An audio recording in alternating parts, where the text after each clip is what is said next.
Alternating current है ना। क्या है इसमें? करंट बेसिक डेफिनेशन हम लोग पढ़ चुके हैं। दो टाइप का है ये, direct current and alternating current. Direct current क्या होता है? ये कांस्टेंट करंट होता है, वन डायरेक्शनल, यूनी डायरेक्शनल कहते हैं। अल्टरनेटिंग में क्या होगा? डायरेक्शन चेंज होते रहता है। एक सेकंड में 50 टाइम्स हो सकता है चेंज कर जाए, डिपेंड करता है उसकी फ्रीक्वेंसी पे।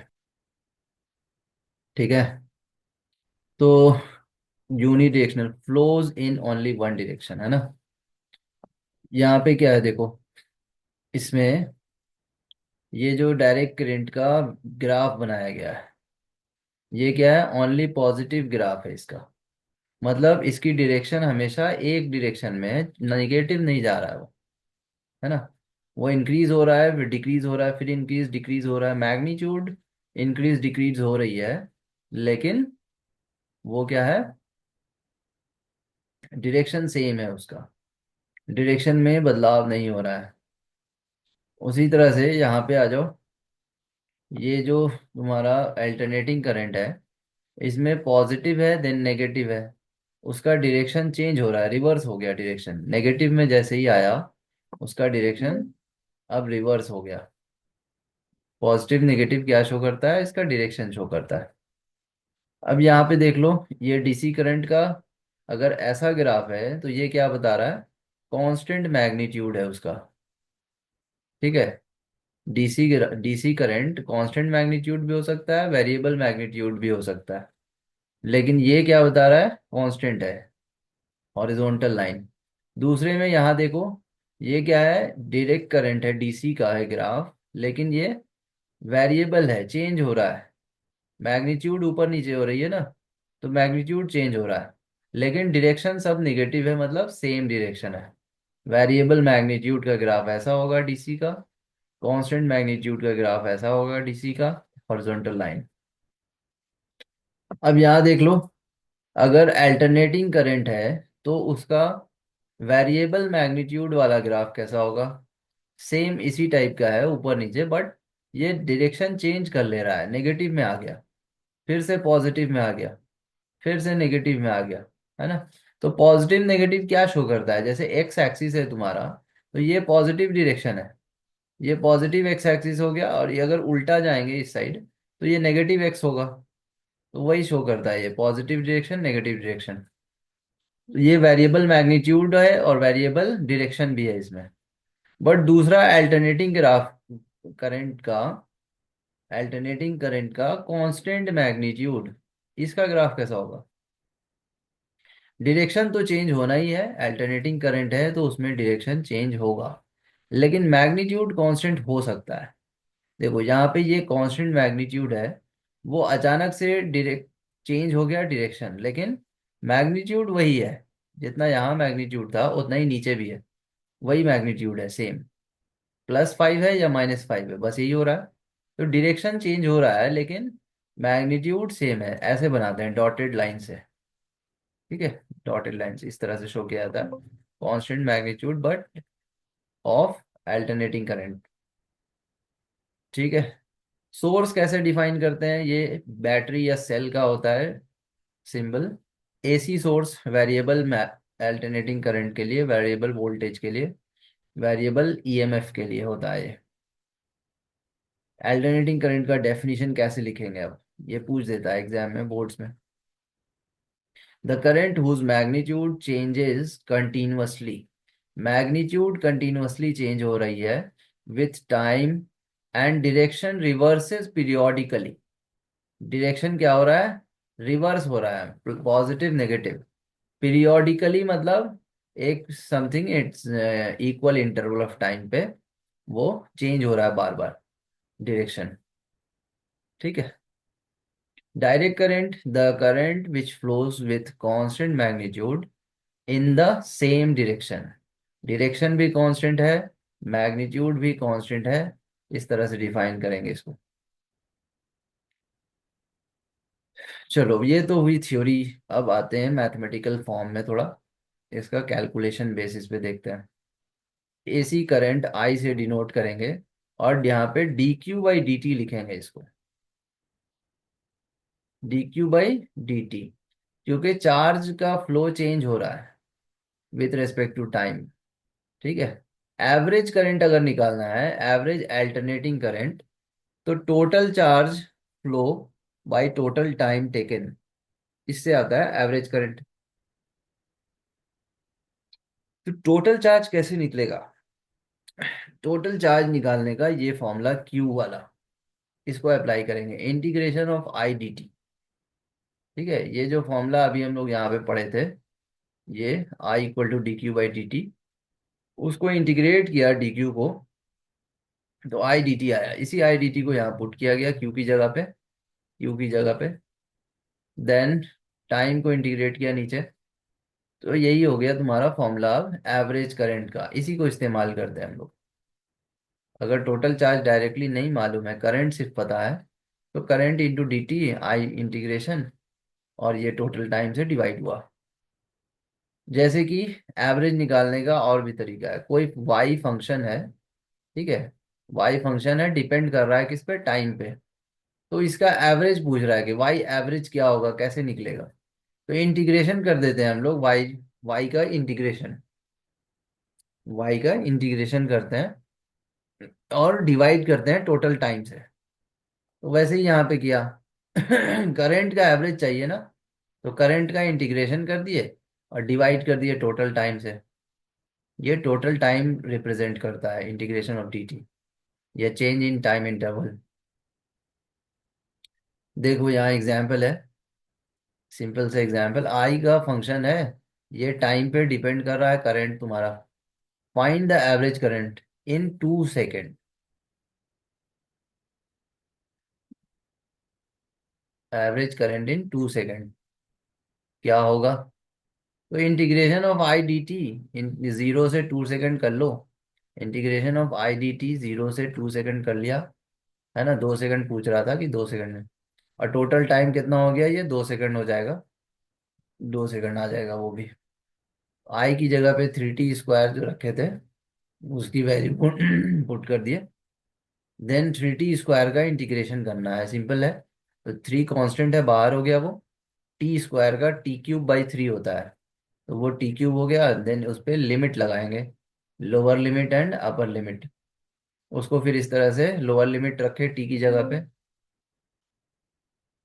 2 हो गया, अपर लिमिट का क्यूब माइनस लोअर लिमिट का क्यूब, तो 2 - 0, ये हो गया एवरेज करंट 4 एम्पेयर। सिंपल है, ये बना चुकी हो ये सब, है ना। यहाँ देख लो, average current of full cycle.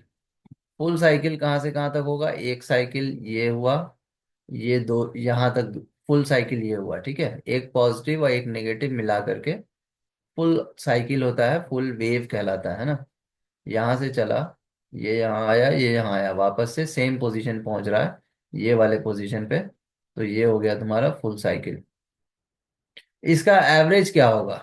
तो जितना पॉजिटिव है उतना ही नेगेटिव है, तो एवरेज क्या होगा? प्लस और माइनस कट जाएगा, वहां से कैंसिल आउट होकर 0 होगा। Average of full cycle is 0। Average represent करने का दो तरीका है, या तो इस तरह से ग्रेटर देन लेस देन में रखो, या ऊपर में एक बार लाइन दे देते हैं ऐसे, तो ये हो जाता है 0, हो गया फुल साइकिल का। हाफ साइकिल का एवरेज क्या होगा?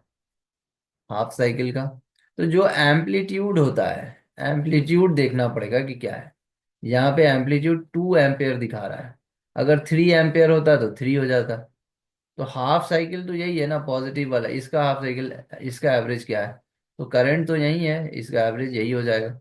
अगर नीचे वाले का हाफ साइकिल का देखेंगे तो इसका ये हो जाएगा, उसका माइनस में भी पॉजिटिव ही आने वाला है, चूंकि ये मॉड लगा देते हैं इसमें, एवरेज लेते टाइम मॉड लगाते हैं, मॉड से सिर्फ मैग्नीट्यूड बचेगा, प्लस माइनस की वैल्यू नहीं बचेगी। तो वो 2 एम्पेयर हो गया। अब क्या कह रहा है कि average of half, half cycle का स्क्वायर करना है ना, हाफ साइकिल का आई स्क्वायर का एवरेज क्या होगा? किसका पूछा है? आई स्क्वायर का एवरेज क्या होगा? तो आई का एवरेज 2 एम्पियर है, आई स्क्वायर का एवरेज क्या होगा, 4 एम्पियर हो जाएगा, स्क्वायर कर देंगे इसको। ठीक है। यहाँ पे बताए थे हाउस होल्ड में जो करंट आती है हमारे घर में, अल्टरनेटिंग करंट होती है, वो ट्रांसफॉर्मर से आती है। ठीक है, ट्रांसफॉर्मर से आती है वो। और उसको रिप्रेजेंट कैसे करते हैं हम लोग, इस तरह से रिप्रेजेंट करते हैं वेव के फॉर्म में, क्योंकि ये प्लस माइनस दोनों हो रहा है, अल्टरनेटिंग करंट है। एसी करंट का वोल्टेज, ईएमएफ कैसे रिप्रेजेंट होता है, तो ये V naught sine omega t, ये क्या है, वेव फंक्शन है इसका। और आई करंट, अल्टरनेटिंग करंट क्या होगा, आई नॉट साइन ओमेगा टी। ठीक है। वी को हम लोग कभी कभी एप्सिलॉन में ईएमएफ भी लिखते हैं। तो epsilon equal to epsilon not sine omega t, मतलब ये साइन क्या है, साइन का फंक्शन है ना। अल्टरनेटिंग करंट जितना भी है वो साइन फंक्शन है। अल्टरनेटिंग करंट फुल साइकिल, तो उसको डिरिवेशन है, अभी जो हम बताए कि फुल साइकिल में एवरेज करंट जीरो होती है, उसका डेरिवेशन है यहाँ पे। डेरिवेशन तो कर सकती हो, इसको बोर्ड्स में तो नहीं आएगा ये डेरिवेशन तुम्हारा, फुल साइकिल का वैसे देख लो एक बार, देखा जा सकता है। कैसे करेंगे इसको हम लोग, है ना। एवरेज निकालना है करंट का, तो करंट का इंटीग्रेशन करेंगे आई डी टी, और टाइम नीचे रहेगा। फुल साइकिल मतलब पूरा टोटल टाइम पीरियड, जीरो से लेके टी टाइम पीरियड, है ना, जो भी उसका टाइम पीरियड है एक ऑसिलेशन के लिए, टी टाइम पीरियड। तो ये आई की वैल्यू को I not sine omega t लिख सकते हैं हम लोग, I not sine omega t. I naught constant term है, इसको बाहर कर देंगे इंटीग्रेशन से, कांस्टेंट टर्म है, बाहर कर देंगे इंटीग्रेशन से। साइन ओमेगा टी बच गया, इसको इंटीग्रेट करना है। इंटीग्रेशन क्या होगा इसका, माइनस कॉस ओमेगा टी। ठीक है, माइनस कॉस ओमेगा टी। लेकिन अंदर क्या है, उसमें साइन के अंदर ओमेगा टी है, जिसमें omega is constant, T is variable. तो ये कांस्टेंट टर्म डिवाइड में आता है। तो यहाँ देखो, minus cos omega T divided by omega हो गया। होता है ना ऐसी, इंटीग्रेशन याद है। साइन थीटा अगर होगा, इंटीग्रेशन करेंगे तो ये हो जाता है माइनस कॉस थीटा। लेकिन अब थीटा अगर ओमेगा टी है, तो यहाँ पे थीटा की जगह पहले ओमेगा टी लिखेंगे, और ये ओमेगा चूंकि कांस्टेंट है उसको डिवाइड में रख देंगे। तो ये बन गया minus cos omega t by omega. चलो आगे देखते हैं। इंटीग्रेट करने के बाद एक बार टी टाइम पीरियड रखा, अपर लिमिट, देन एक बार जीरो रखा वहां पे माइनस के साथ, माइनस करके। तो ये वैल्यू आई तुम्हारी यहाँ पे इस तरह से, 1 - 1 0। ये हो जाएगा, देख लेना एक बार। हाफ साइकिल का क्या होगा, यहाँ से यहाँ तक ये हाफ साइकिल है, T/2। तो इसमें T/2 रखेंगे यहाँ पे, इंटीग्रेट करेंगे सेम उसी तरीके से, इंटीग्रेशन। तो यहाँ पे तुम्हारा क्या आ जाएगा, ये आ जाएगा -I0/पाई, -I0/पाई, और ये -2 आ रहा है। तो एक बात पूछना था कि वी एवरेज जो अब 0.637 लिखा है, ये मेरी कांस्टेंट वैल्यू है, ये हमेशा क्वेश्चन में गिवन रहेगी? नहीं, क्वेश्चन में गिवन नहीं रहेगा, इसको याद करना है, फॉर्मूला है ये। अगर अच्छा। वोल्टेज, मैक्सिमम वोल्टेज दिया रहेगा V0, तो एवरेज पूछेगा, तो हम लोग इससे हाफ साइकिल के लिए, ये किसके लिए है, हाफ साइकिल का एवरेज है, ये जो है ये हाफ साइकिल का एवरेज है। ये जो 2/पाई हो रहा है ना, 2/पाई की वैल्यू 0.637 आती है। 2/पाई की वैल्यू 0.637 आती है। ठीक है, यहाँ पे जो वोल्टेज निकाला गया 2/पाई, यही 2/पाई की वैल्यू को यहाँ रख दिए 0.637, और V0 वैसे ही V0 की तरह V0 है। ठीक है, सिर्फ 2/पाई की वैल्यू 0.637 होती है। तो या तो ये याद रखो तुम, या फिर ये वाला याद रखो, 2V0/पाई, 2I0/पाई। एवरेज करंट हाफ साइकिल के लिए है ये सब। Two V naught by pi, two I naught by pi average होता है। तो ये देखो, अब ये फाइनल फॉर्मूला हम बता रहे हैं अल्टरनेटिंग करंट को डिनोट करने का, I not sine omega t. Sine omega को टू पाई न्यू लिख सकते हैं फ्रीक्वेंसी के टर्म में, और फ्रीक्वेंसी को वन बाई टी लिख सकते हैं। तो टू पाई बाई टी और इंटू टी, ये पूरा थीटा है, ये क्या है, थीटा है ये, साइन थीटा। तो इस टर्म में आ रहा है। ओमेगा क्या होता है ये सब जानते हैं हम लोग, two pi by time period, या फिर फ्रीक्वेंसी में two pi nu. T is the time period, time taken to complete. I naught क्या है, maximum value of current, maximum value of current in either direction, है ना, या फिर amplitude कहते हैं उसको, या पीक वैल्यू ऑफ करंट कहते हैं। पीक वैल्यू है ये आई नॉट। तो ओम्स लॉ लगा सकते हैं यहाँ पे हम लोग, ठीक उसी तरह I equal to V by R, Ohm's law हो गया। लेकिन यहाँ पे जो वी है वो वी कांस्टेंट नहीं है, डिपेंड कर रहा है टाइम पे। I epsilon not sine omega t by R, ये हो गया तुम्हारा करंट निकालने का इस फॉर्मूला से, ओम्स लॉ के according, epsilon not sine omega t by R. Ordinary ammeter, voltmeter, galvanometer used for DC cannot be used to measure alternating current। क्या कह रहा है कि जो एमीटर वोल्टमीटर होता है ये सब डीसी करंट मेजर करने के लिए, उसको हम लोग यहाँ पे यूज नहीं कर सकते हैं। अल्टरनेटिंग करंट के लिए यूज नहीं किया जा सकता है, उसका अलग डिवाइस है फिर। डीसी करंट के लिए अलग डिवाइस है, अल्टरनेटिंग के लिए अलग होता है। प्रिंसिपल अलग होती है दोनों की। देखो, these devices based on magnetic effect of current. जो पहले की डिवाइसेस थी डीसी करंट के लिए, वो किस पे बेस्ड है, मैग्नेटिक इफेक्ट ऑफ करंट पे बेस्ड होती थी, which in turn depends on the direction of current. तो ये डिपेंड करता है कि डायरेक्शन ऑफ करंट क्या है, उसके अकॉर्डिंग फिर वो बताता था मेजर करके, एमीटर या वोल्ट मीटर ये सब। ये मैग्नेटिक इफेक्ट पे होता था डीसी करंट को मेजर करने के लिए। लेकिन अल्टरनेटिंग करंट में क्या होता है, डायरेक्शन चेंज होती है। तो डायरेक्शन चेंज होने की वजह से फिर यहाँ पे मेजरमेंट क्या होगा, गलत हो जाएगा।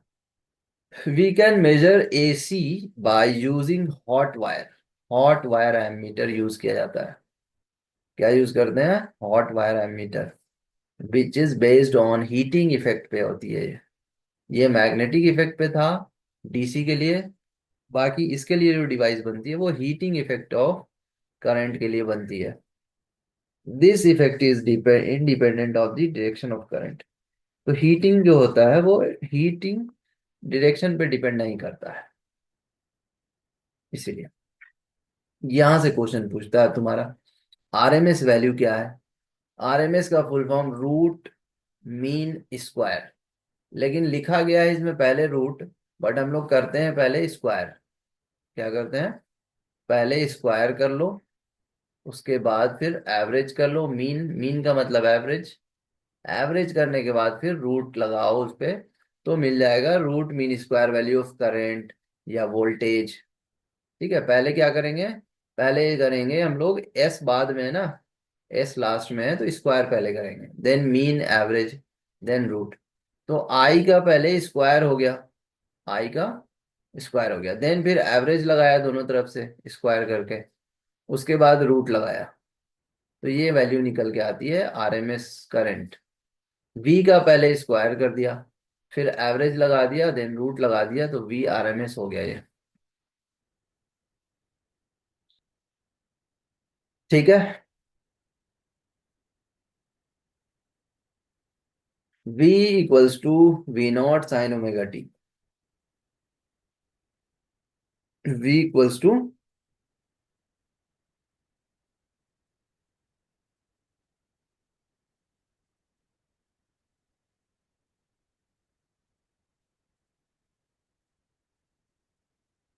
V equals to V naught sine omega t. ये हो गया तुम्हारा अल्टरनेटिंग करंट। ये एट किसी भी टाइम पे अगर निकालना है वोल्टेज तो ये फॉर्मूला है। ये पीक वैल्यू को साइन ओमेगा टी से मल्टीप्लाई करते हैं। लेकिन एवरेज वैल्यू निकालना है हमको, तो जो पीक वैल्यू है वी नॉट, 2 V0/पाई करना पड़ेगा। आरएमएस वैल्यू निकालना है तो पीक वैल्यू को डिवाइड करते हैं √2 से। आरएमएस के लिए याद रखो V0/√2 होता है। उसी तरह करंट भी सेम है, ये 2I0/पाई। आरएमएस करंट चाहिए तो पीक वैल्यू बाई √2 करना पड़ता है। ये एम्पलीट्यूड होता है, एम्पलीट्यूड होता है ये सब। तो फॉर्मूला याद रख लो, ये जरूरी है। रूट मीन स्क्वायर की बात हो चुकी है। ये एक्चुअल में होता क्या है, ये it is the value of direct current which produces same heating effect. ठीक है, ये क्या है, एक एक्चुअल में डायरेक्ट करंट की वैल्यू होती है जो सेम हीटिंग इफेक्ट प्रोड्यूस कर सकता है किसी रेजिस्टर में, and is produced by the given alternating current when passed of the for the same time. तो वही कह रहा है कि आरएमएस करंट एक्चुअल में डीसी करंट की वैल्यू होती है। वो क्या होती है, इक्वल टू डीसी करंट होती है, जो which is equivalent heating effect producing by same AC current. AC current से जितना हीट प्रोड्यूस हो रहा है, अगर सेम क्या हो डीसी करंट भी प्रोड्यूस कर सके, तो जितना डीसी करंट प्रोड्यूस करेगा उसी को आरएमएस वैल्यू कहा जाता है। RMS current is a direct current which produces same heating effect as produced by AC. ठीक है, तो यही कह रहा है, आरएमएस करंट क्या है, एक्चुअल में डायरेक्ट करंट की वैल्यू होती है जो कि सेम हीटिंग इफेक्ट प्रोड्यूस करता है बाय एसी। जितना एसी कर रहा है उतना ही ये भी कर रहा है। RMS current is denoted by, ये सारे फॉर्म्स हैं। आरएमएस लिखते हैं या वी लिख देते हैं। वी का मतलब वेरिएबल हो गया। इफेक्टिव, इफेक्टिव करंट भी कहा जाता है इसको। तो इसका अब क्या है, कैलकुलेशन डेरिवेशन है छोटा सा। ये आता है I0/√2 आता है निकल के, I0/√2। और उसी तरह से वोल्टेज का निकालेंगे तो V0/√2 होगा। ठीक है, ये डेरिवेशन है इसका। इसको ओके। देख सकती हो एक बार अगर देखना चाहो तो। एक बार मैथमेटिकल टर्म्स बता दीजिए ना, जो आपने किनारे में लिखा हुआ है। देखो इसमें पहले आई स्क्वायर किया गया है तो करंट का स्क्वायर हो गया ये, I0 square sine square omega t. I की जो वैल्यू हम लोग ने ऊपर पढ़ी है कि आई नॉट साइन ओमेगा टी, उसी का पूरे का स्क्वायर कर देना देन है। फिर एवरेज कर दिया और उस पर रूट लगा दिया। ठीक है, एवरेज करने का मतलब होता है कि एवरेज किसको किसको कर रहा है ना, तो इंटीग्रेशन करके टोटल टाइम से डिवाइड करने को ही एवरेज कहा जाता है। तो वही किया इंटीग्रेशन यहाँ, और टोटल टाइम। तो कांस्टेंट टर्म बाहर आ गया, I0 स्क्वायर। वेरिएबल सिर्फ साइन ओमेगा स्क्वायर ये वाला है, sign square omega T is variable. उसका इंटीग्रेशन करना है तो उसको पहले तोड़ लिए 1 - cos ओमेगा टी में। ठीक है, वन एक माइनस फॉर्मूला है कि cos, sign square omega T जो है वो कॉस टू ओमेगा टी होगा। साइन स्क्वायर थीटा क्या होता है, साइन स्क्वायर थीटा तुम्हारा, sine square theta 1 - cos 2 theta होता है। तो वही यहाँ पे हो गया, ओमेगा टी था, ये ओमेगा टी था, तो यहाँ पे 2 ओमेगा टी हो गया। ठीक है, अब इसका इंटीग्रेशन करेंगे, 1 का इंटीग्रेशन टी हो गया, cos 2 ओमेगा टी का integration sin 2 omega t, by जो कांस्टेंट है 2 ओमेगा, वो 2 ओमेगा नीचे आता है। अब इसमें अपर लिमिट लोअर लिमिट लगा दो, सॉल्व करो, और उसके बाद लास्ट में बिल्कुल क्या करना है, रूट लगाना है 1/2। ये जब आ जाए तो उस पर 1/2 लगाएंगे, इसका रूट खत्म, इस पे रूट आएगा, I0/√2 आ जाएगा। सिग्निफिकेंस क्या है, सिग्निफिकेंस V0/√2 है ना। अगर पूछ रहा है कि तुम्हारे पास अगर 220 वोल्ट आरएमएस, क्या कह रहा है कि आरएमएस वोल्टेज अगर 220 वोल्ट है, और दूसरा क्या पूछ बोलता है यहाँ पे कि एसी करंट 220 वोल्ट है। ठीक है, दो बात यहाँ पे पूछा है क्वेश्चन में, कि तुम्हारे पास 220 वोल्ट आरएमएस है, तो उसका अल्टरनेटिंग वैल्यू कितनी होगी?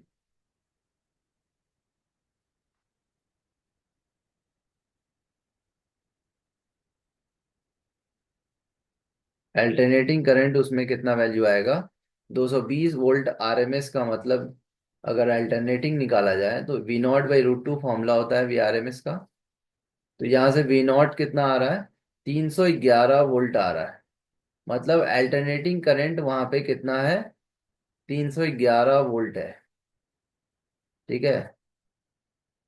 अल्टरनेटिंग करंट कितना है? 311 वोल्ट। 220 वोल्ट आरएमएस का मतलब हो रहा है कि उसमें जो पीक वैल्यू है एसी करंट की, 311 वोल्ट है।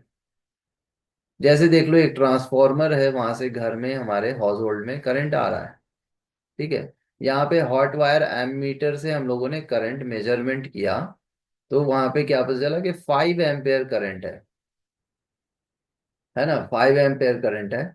और वोल्टेज मेजर किया तो 220 वोल्ट मिला।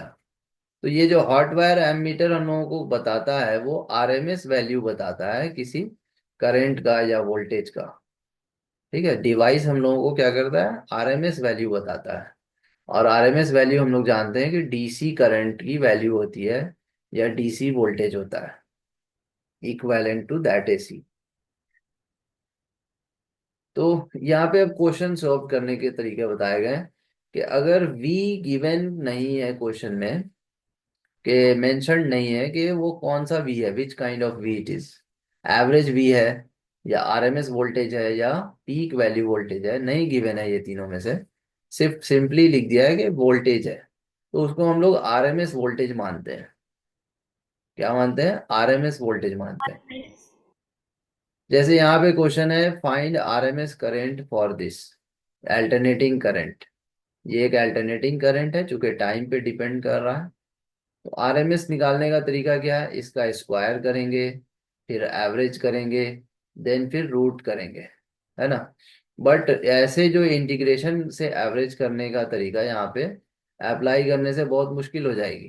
कट इसीलिए क्रॉस किया हुआ है। ये क्या होगा? बहुत लंबा प्रोसेस हो जाएगा।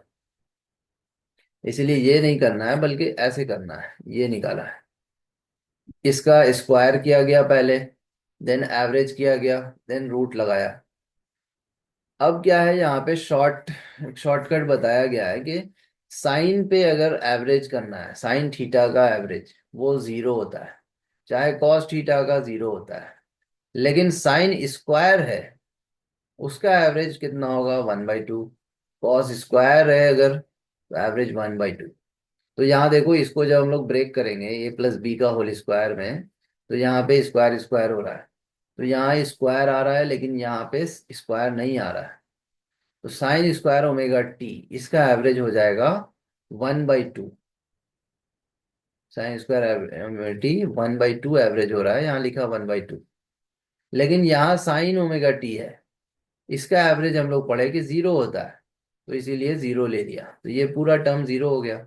ये 1/2 से निकल के तुम्हारा आ जाएगा ये इतना, √3/2 I0 आ गया। ये आरएमएस करंट आया। किसके लिए? इस करंट के लिए, ऐसे अल्टरनेटिंग करंट के लिए √3/2 I0 आ गया आरएमएस। इसके लिए, इसके लिए हम लोग क्या पढ़े थे? अगर करंट ऐसा होता, I0 sin ωt, सिंपल होता है। इसमें क्या है? एडिशन हो गया, एक एक्स्ट्रा चीज, I0 को एडिशन करना पड़ा, तो उससे फिर आरएमएस करंट चेंज हो गई। लेकिन अगर सिंपली यही है, तो इसके लिए हम लोग तो पढ़ चुके हैं, I0/√2 होता है। ये एक अलग फिर से, ये अल्टरनेटिंग करंट है, I1 sin ωt, I2 cos ωt। इसको कैसे एवरेजिंग करेंगे? सिर्फ सिंपल वही है, स्क्वायर करेंगे, स्क्वायर हो गया, और ये हो गया। स्क्वायर वाले टर्म का 1/2 होता है एवरेज, 1/2 हो गया, 1/2 हो गया। इसमें जो है तुम्हारा, यहाँ पे sin 2ωt जीरो हो जाएगा। तो इन दोनों को लेकर के हम लोग बनाएंगे, ये आ जाएगा RMS current, I1 square + I2 square. RMS current का तरीका सीख लो, स्क्वायर करना है, एवरेज करना है, और रूट करना है। तो एवरेज करने का बता दिए कि साइन स्क्वायर थीटा है तो 1/2, और सिंपली साइन थीटा है तो जीरो। इंटीग्रेशन यहाँ पे नहीं करना पड़ेगा। Which is more dangerous, 220 volt AC या 220 वोल्ट डीसी? कौन ज्यादा डेंजरस है? डेंजरस कौन ज्यादा है, मतलब वैल्यू किसकी ज्यादा हाई है, उस पर डिपेंड करेगा कौन ज्यादा हाई वोल्टेज शो कर रहा है। तो चूंकि ये एसी में है ये डीसी में है, किसी भी चीज को कंपेयर करते हैं तो सेम यूनिट में होता है तब ना कंपेयर करते हैं। तो हम लोग क्या करेंगे, इस एसी को कन्वर्ट कर देंगे डीसी में, 220 वोल्ट एसी को कन्वर्ट करेंगे डीसी में।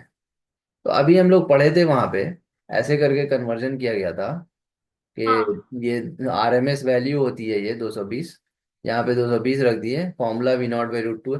तो V0 कितना निकल के आया था, 311 वोल्ट, है ना। ये डीसी है, डीसी में कन्वर्ट हो गया 311 वोल्ट। ठीक है। तो यहाँ पे क्या है कि डीसी करंट जितना है 220 वोल्ट, और उसी को अगर एसी में कन्वर्ट करेंगे तो 311 वोल्ट। तो इसमें से क्या होगा, ज्यादा कौन किसकी वैल्यू है, ज्यादा किसकी वैल्यू आ रही है, 311 वोल्ट ज्यादा हो रहा है ना। एसी की। हाँ, मतलब 220 वोल्ट डीसी जो है, 220 वोल्ट डीसी ये ज्यादा डेंजरस है, क्योंकि इसकी वैल्यू एसी के टर्म में 311 आ रही है। पीक पीक वोल्टेज जो आ रहा है वो 311 आ रहा है। लेकिन 220 वोल्ट एसी कहा जाए, ये वाला 220 वोल्ट एसी, तो उसका मतलब उतना ही है, 220 ही वोल्ट है, उसमें कोई चेंजिंग नहीं है। 220 वोल्ट एसी कहने का मतलब 220 वोल्ट एसी। लेकिन 220 वोल्ट डीसी कहा जाए तो उसका क्या मतलब है कि 311 वोल्ट एसी है वहां पे, 311 वोल्ट एसी है। तो अभी इन दोनों को कंपैरिजन कर लो, कौन ज्यादा, 311 वोल्ट ज्यादा ना। तो 311 वोल्ट है क्या, एक्चुअल में 220 वोल्ट डीसी के बराबर है। इसीलिए 220 volt DC is more dangerous than 220 volt AC, because जो पीक वैल्यू इस केस में है वो एक्चुअल में 311 वोल्ट है, 311 वोल्ट है डीसी के केस में। इसीलिए ये डेंजरस हो गया, चूंकि इसका पीक वोल्टेज ज्यादा है, डीसी ज्यादा हो गया। अब ये सब क्वेश्चन छोटा छोटा है, प्रैक्टिस करो। आरएमएस वैल्यू दिया हुआ है, तो इसका फॉर्मूला लगा देंगे V0/√2। यहाँ से V0 निकल जाएगा, है ना। V0 निकल गया। तो V0 को कहाँ इस्तेमाल करते हैं, यहाँ पे 311, V0 sin ω t, V0 sin ω t। अब ओमेगा क्या होगा, ओमेगा तुम्हारा 50 हर्ट्ज दे रखा है इसमें, फ्रीक्वेंसी दे रखा है, फ्रीक्वेंसी 50 हर्ट्ज है। तो ओमेगा क्या होगा, निकाल लेंगे। ओमेगा होता है 2 पाई न्यू, 2 पाई न्यू, तो न्यू यहाँ रखा गया, 50 × 2 100 पाई, तो 100 पाई हो गया क्या, ओमेगा। इसको इस्तेमाल कर लिए ओमेगा टी की जगह पे 100 पाई, और V0 की जगह पे 311। तो ये इक्वेशन बन गया इसके लिए।